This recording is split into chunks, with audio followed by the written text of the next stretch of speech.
All right, guys, welcome back to another video. Hope everyone has had a great week. Before we jump into it, the usual, hit the subscribe button if you're new, you like what you see. If you've been watching for a while, make sure to hit that subscribe button as well if you enjoy these daily gaming news updates. And make sure to check out the link to my Spotify in the description, as I do have the audio Spotify podcast version of this show that does release a couple of hours after the YouTube show. But let's start off here and let's talk about the Embracer Group, who of course has been in the headlines a lot over the last year or so with acquisitions and then closing studios, canceling IPs and laying people off. And they are at it again with a major sale that we talked about yesterday that looked like the sale was happening, and that was for Saber Interactive. And now that sale is official. It says in a new press release, Embracer Group reports that Embracer has sold selected assets for $247 million to Saber Interactive co-founder Matthew Karch. So Embracer makes a deal here with Beacon Interactive, which Karch controls. And as a result of this, Beacon will acquire nearly 3,000 workers and 38 projects. The CEO of Embracer, Lars Wingfors, says this in a statement: "I will continue to remain a large long-term shareholder of Embracer, and we will remain partners on several ongoing future projects." So obviously Embracer, Saber Interactive, going to stay in partnerships for some games that they are making. They say as well here that according to the press release, the retained pipeline includes 14 games which feature 2 joint projects, and among the games are a variety of AAA titles and IPs.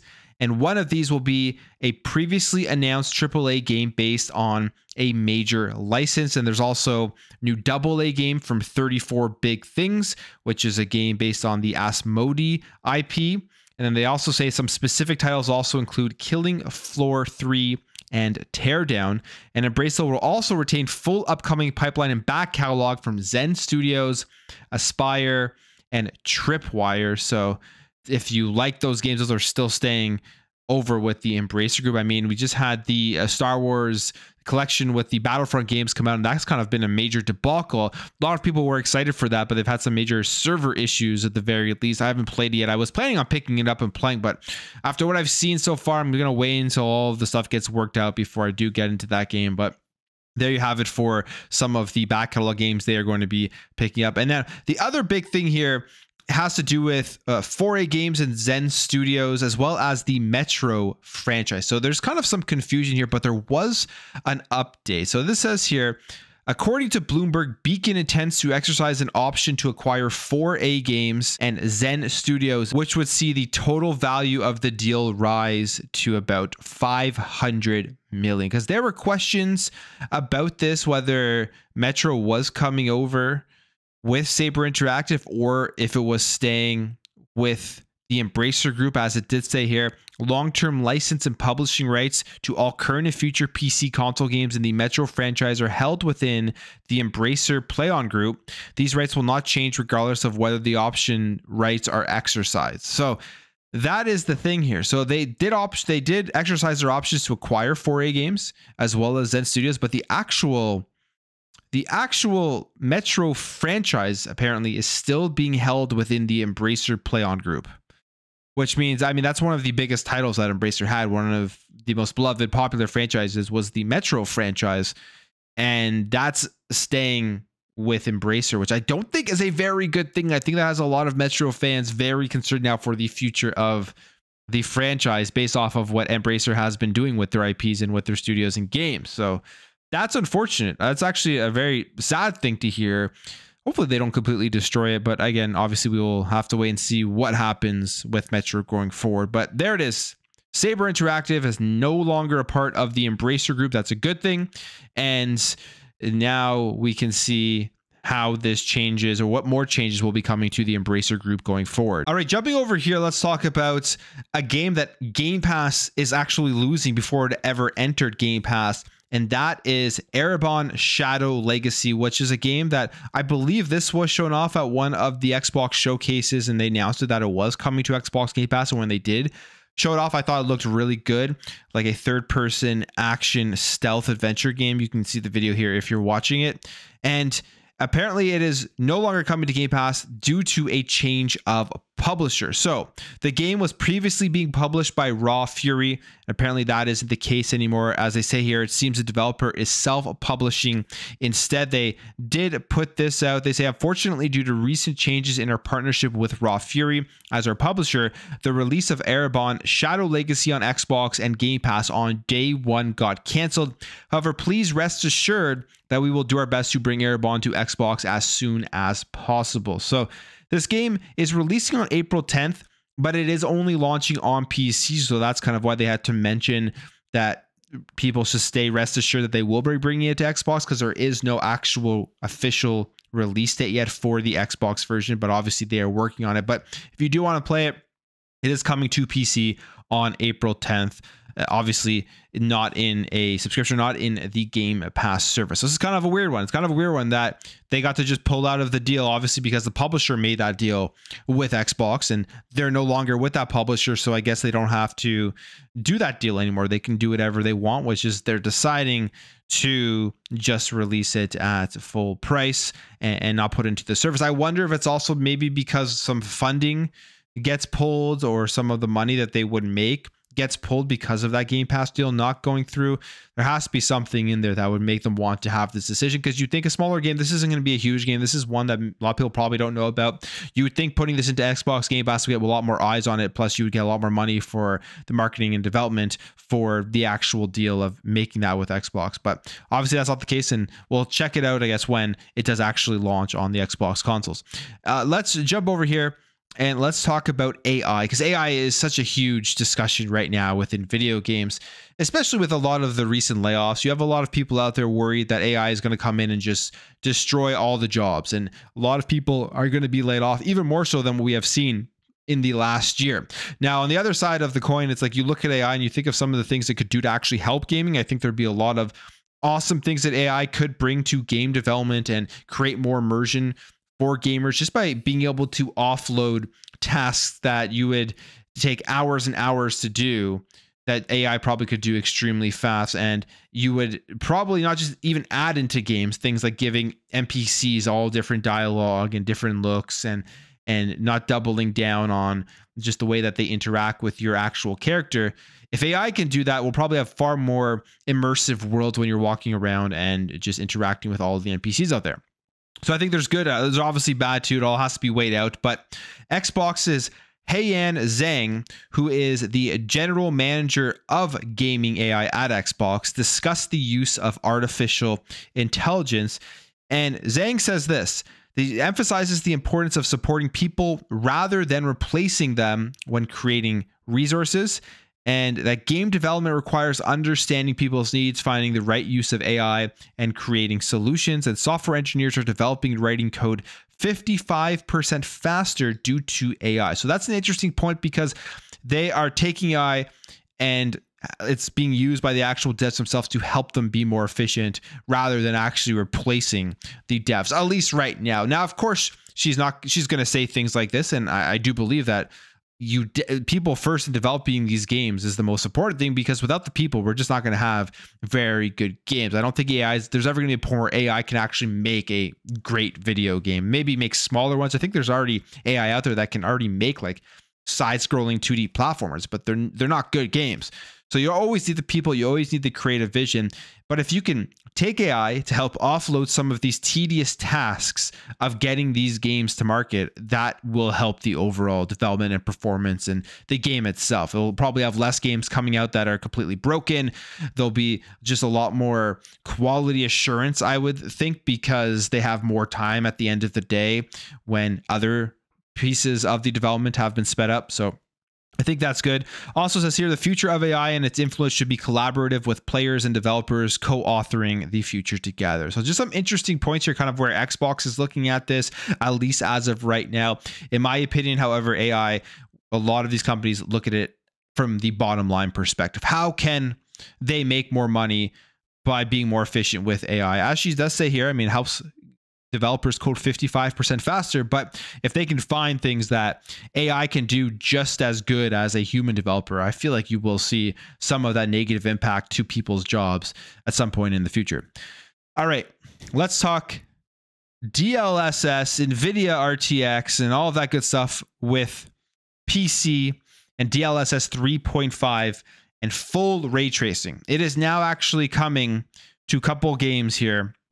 There was an official post from NVIDIA announcing that more games will get full support for RTX and also release dates for these upgrades. So first of all, DLSS 3.5 and full ray tracing are now coming to Naraka Bladepoint, Portal with RTX, and even Diablo 4.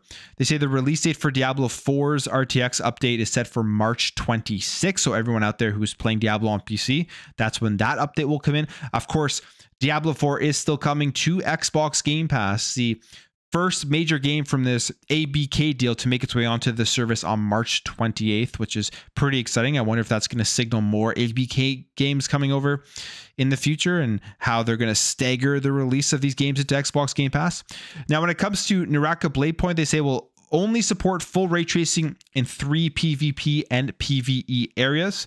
And then we also have some information here about the upcoming Star Wars Outlaws, which is a game I'm very excited about. That game looks fantastic from everything that we have seen in terms of gameplay. And it is supposed to be releasing in the fiscal year 2025, meaning that it has to release, I believe, before April 2025, which would put it probably in the last quarter of this year. You think a big game like this, they want to put it in a stacked time where people are going out and buying games and spending a lot of money on video games, which is in that September to December timeframe. So I feel like it is going to be coming out around then. And NVIDIA is announcing DLSS 3 with it, so that's signaling that this game is far closer than we think. It says NVIDIA also announced that Star Wars Outlaws will launch with DLSS 3 and ray traced effects. Black Myth Wukong will launch on August 20th with the latest DLSS 3.5 as well as full ray tracing. And the first Berserker Kazan, which we did see at the Xbox Partner Showcase, which looks really good, will only launch with DLSS 3, though it could potentially get a ray tracing update later on. So that's pretty cool. And GDC is just around the corner where we get a lot of updates on tech and gaming and just things that are going to be added to make games better. And NVIDIA is confirming that it plans to reveal several new exciting integrations of cutting edge RTX tech at GDC 2024, which again starts next week, March 18th to March 22nd. There'll be a lot of stuff to talk about that is coming out of that, which I'm pretty excited. Okay, let's move over here. Final Fantasy VII Rebirth. To say that it is not as successful as a lot of people thought it would be, it's probably relatively accurate here. I mean, we still don't have the actual sales from North America. We still don't have the digital sales, but we got some more updates here to Final Fantasy VII's Rebirth sales in Japan. And as we know, after the first week, it was behind Final Fantasy XVI, and it was also behind Final Fantasy VII Remake, which was part 1 of this game. So people were thinking that this one, with all the hype and excitement and people that would be buying it who bought the first one, it would be up there around Final Fantasy VII Remake, but it wasn't. It says here, Final Fantasy VII Rebirth sold 24,482 copies in its second week on sale in Japan. This is a drop of roughly 91% week on week.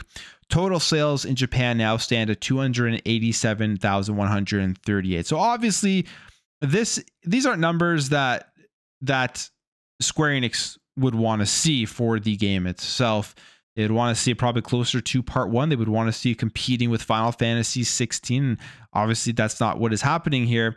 And you have to ask the question, why? Why is Final Fantasy VII Rebirth not selling as well as part 1 in Japan right now? And there's probably a couple of reasons. The one I would think maybe is they could have put this somehow onto other platforms and it would have sold better. More copies would have been sold there. If they somehow could have got it onto the Nintendo Switch, which I probably think they couldn't have with this game. But if they somehow could, that would have been a huge thing because the Switch in Japan is massive.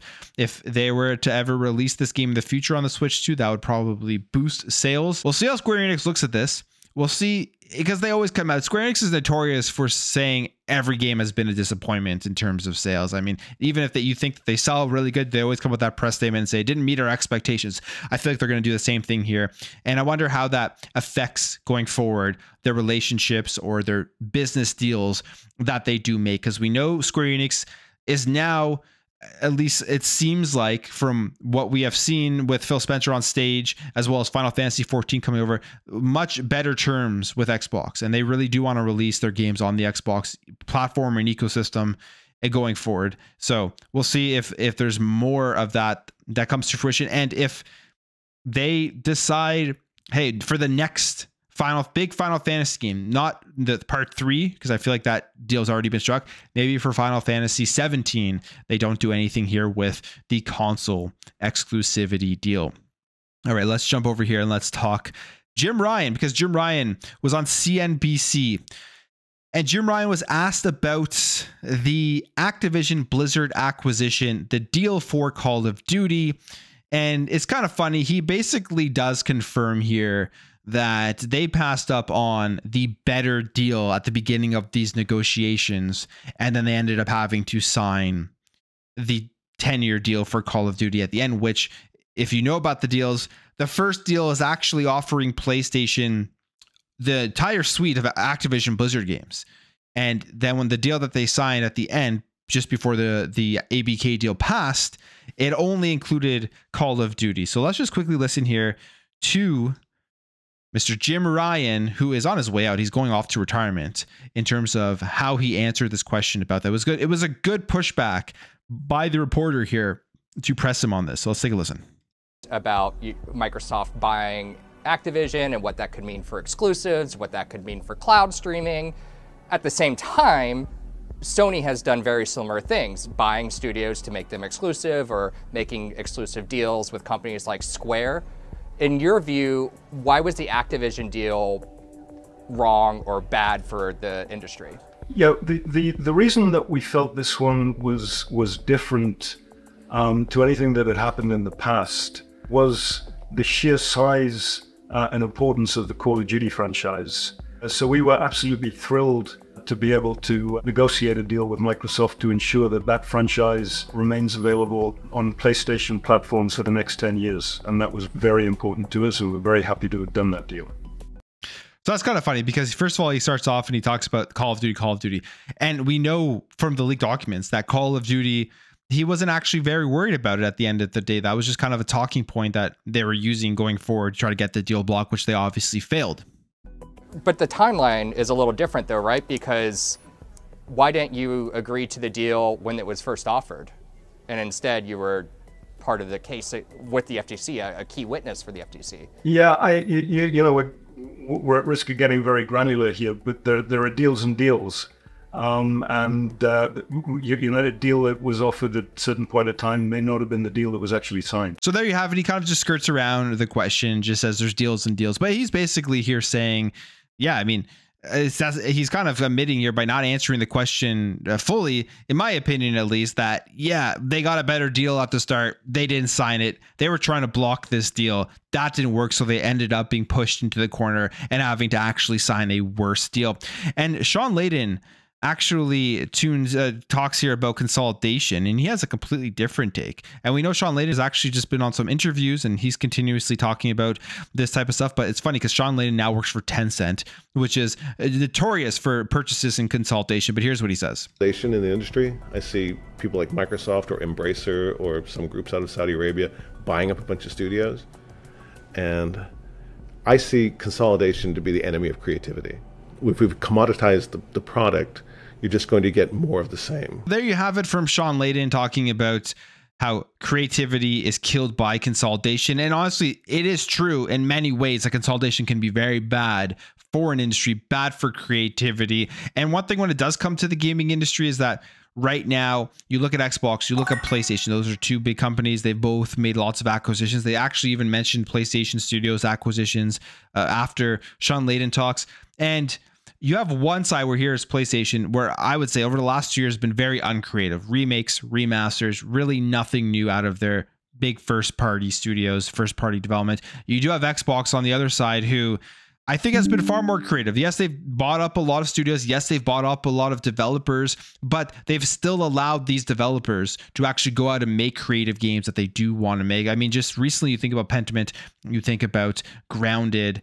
You also think about games like The Outer Worlds that came out previously. I mean, Obsidian has been their huge creative studio where they've made their RPGs and then they've gone out and made other games that they do want to make. You also look at something like Ninja Theory, where they were allowed to make Bleeding Edge. It was a failure of a game commercially, but they still were given the green light to actually go and make that game. And even Rare with Sea of Thieves, like all of the stuff that Xbox has allowed in terms of creativity. So I do think it can be bad, but as of right now, what Xbox has done with their purchases, I don't think has hurt creativity. Now, will we see that change going forward with the changing industry? That's the question, because right now the industry is in a shrinking mode, needing to make sure that they make better profit margins and more money.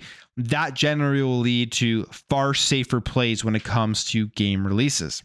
And speaking about the shrinking of the industry, my favorite EA developer, at least in recent time right now, is Respawn Entertainment, and they aren't even safe from layoffs, as there was an announcement here coming from EA that they were laying off 5% of its workforce, and they say the Apex team was hit with layoffs today. It sucks seeing some of the people I've worked with for almost 3 years now get let go. Hopefully they land on their feet sooner rather than later. And that comes from a Level Design Aaron Stump on Twitter. And one of the people that was actually laid off was the Apex Legends global social media lead, Alex Ackerman, saying, after 20 seasons of Apex and 5 years of Respawn, nearly to the day, my job has been made redundant and I have been laid off. Working on this game and supporting this community has truly been the honor of my career and a highlight of my life. So even Respawn isn't safe here from layoffs with how successful the games that they have been releasing.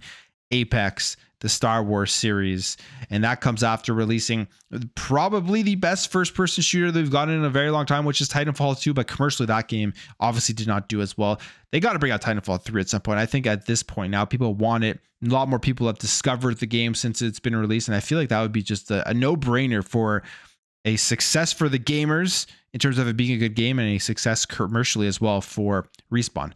But I'm going to end the video there, guys. If you did enjoy this video, make sure to hit that thumbs up. If you are new here, hit that subscribe, and I'll catch you guys in the next video.